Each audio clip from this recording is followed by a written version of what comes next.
justice in Devon, to me, looks like everyone having access to affordable, nutritious food.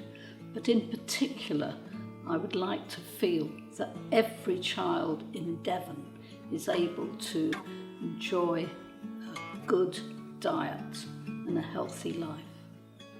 Yes, food justice in North Devon, Northern Devon generally, has got to include the better provision of housing. Much of the housing stock in Northern Devon is either expensive or in poor condition, and that is not good for family health.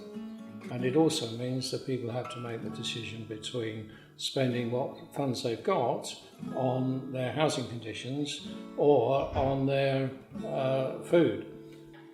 If Westminster could do one thing and ensure that all usable food would be rescued and given to charities, it would shift the entire basis of food surplus and waste.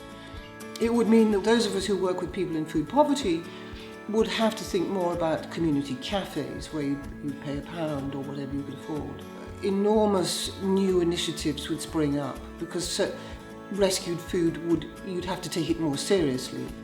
One of the key things we find is that people don't have access, they don't have personal computers at home, they may not be able to afford smartphones or PCs or laptops, they may not have electricity. So what we find is essential is that providing public access computers assisted by volunteers, where people who aren't necessarily literate, let alone computer literate, can actually be assisted. We're finding people in work on 0 hours contracts and other limited time contracts are also in need of getting food and to live. With children, they don't have the job security, in other words, the income. We tried to address that by having 2 support workers. Okay, one is looking after homeless people and trying to get them back with working with the council into accommodation. And the other scenario is somebody working with who was ex-CAB and qualified with benefits, etc., into not needing to come to the food bank. Rural isolation means that if you can't afford the bus fare, or if there aren't any public transport facilities, where are you going to get your food from? We don't all have small holdings and chickens anymore. Most of us need a supermarket at some point in our lives, and if you can't access it, or you're disabled or elderly, then that is a real problem. Food justice would mean that people who have to attend appointments have the money to be able to do so. In a rural area, transport is quite a problem. Public transport is there, but it costs a lot of money.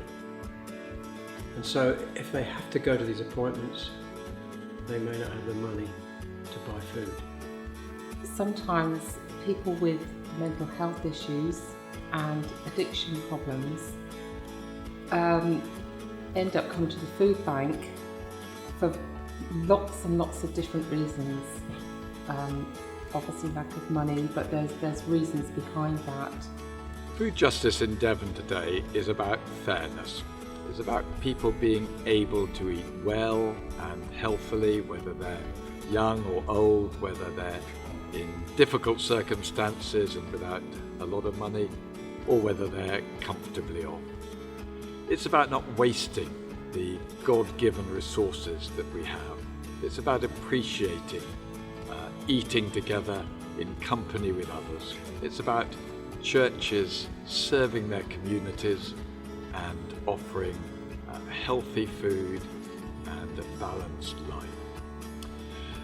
The little conference that we've had today has drawn together people from food banks, from all sorts of organisations, church-based and others from across Devon.